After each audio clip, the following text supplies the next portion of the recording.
So although the weather's fairly dull this week in every sense, there's still quite a lot going on, Sal and John. Carol, it is never dull with you. Thank you very much. Bless you, Sal. Another £5 I owe you. More than that. Thank you. Thank you.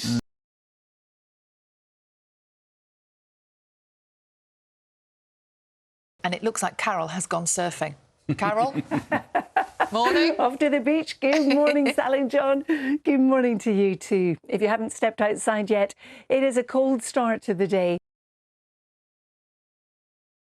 Oh, that's just... Sorry, you can't beat that picture ever, can you? That is so good. He said he's always seen the comedian as an uncle of sorts. Very funny uncle. And they kind of suit him in the picture. They He looks do good, suit him. Yeah. Yeah, he looks very at home in them.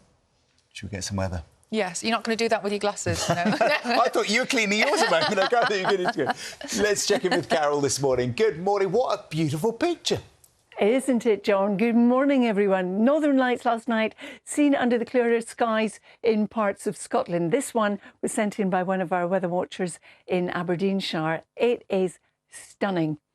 Good morning, both. Good morning to you too. This week is looking very much similar as each day goes by. Good morning, everybody. This morning, it is a cold start to the day if you haven't yet been out. It's also a fairly cloudy one and a damp one. We've got patchy light rain and drizzle. You can see this Weather Watcher picture taken in Shropshire kind of tells its own story. A lot of us will be looking out the window to a picture like that this morning. But whichever way you look at it tomorrow too, it's going to feel cold. Sal and John. It's warm in Australia if you want to go, Carol. I am off. Hurry up, John. Quick, he's about to perform. Carol, thank you very much indeed. Thanks. And if you come this way, I want to just show you where we are. So look, these are some of the protesters begin heading off to Westminster. Westminster Hall debate a bit later. And as you can see, Catherine there is heading off now. In fact, we've already lost a couple of the tractors because they're desperate to make that journey to Westminster to make their point today. Thank you very much indeed. That it's chilly today and tomorrow. What else can you tell us, Carol? Morning. Good morning, both. Good morning to you. Sal, you are absolutely right. It is. It's going to be chilly, really, for the next few days. Anna, thank you. Not the most inspiring of Monday afternoons out there. A lot of cloud across the UK. Some outbreaks of rain for some up over high ground, even a little bit of sleet and snow.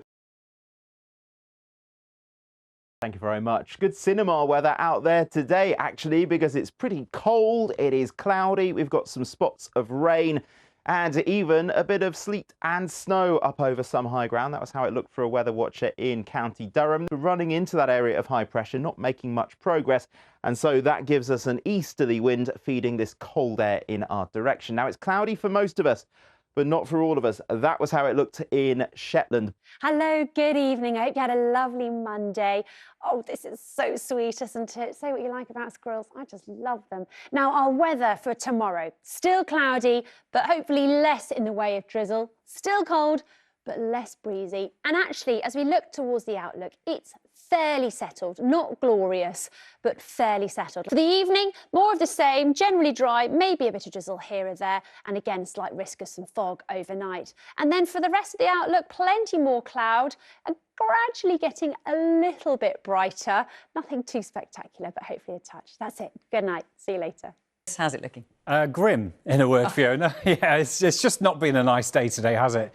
We've had extensive low cloud, bit of rain and drizzle and some quite strong winds coming in off the North Sea affecting East Scotland, eastern areas of England. And temperatures, well, through the afternoon, there were a number of places that just had temperatures around 2 or 3 degrees Celsius, well below the average for this time of the year. But yes, it's been a bit grey and dismal, hasn't it, Riz? And I'm afraid that is set to continue. Good evening to you all. Today, cloudy, grey skies out there. This rather dismal scene captured by one of our weather watchers in Croydon. The umbrellas are up, the hoods are on, and that has been the story.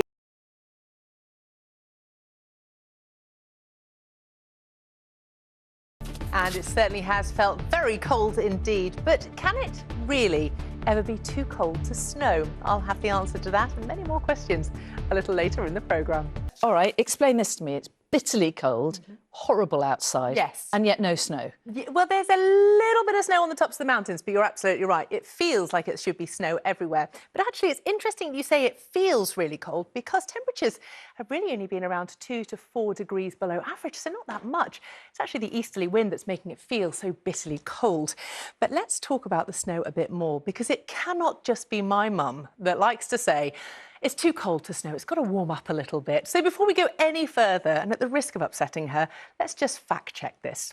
So officially, the coldest place on Earth is the East Antarctic, where air temperatures can reach minus 90 degrees. As you can see, yes, Mum, there is snow on the ground here.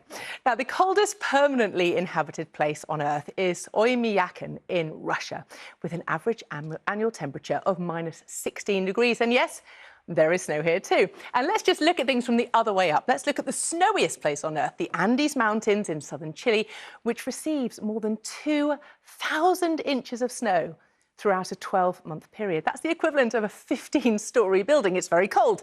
Temperatures here can drop as low as minus 40 degrees. So at the risk of contradicting my mum, I think we can establish that it's too cold to snow is not accurate. However, what is true is that the colder the temperature, the less likely it is to snow. And that's because cold air holds less moisture.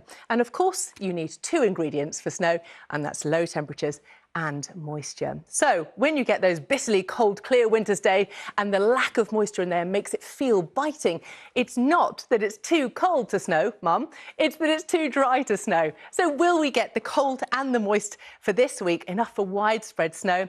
Let's have a look now at the national forecast. I should probably start by saying this is probably going to be the least inspiring weather forecast that you're going to see for a while, because really it's just cold and it's cloudy with bits and bobs of snow around. So let's have a look at that. Often cloudy, outbreaks of rain and drizzle, some hill snow, but also a very cold feel for many in that persistent easterly wind. I think it's a dangerous thing to contradict one's mother on national telly. That's all I'm going to say. You have been warned. I have, definitely have. Thank you, Becky.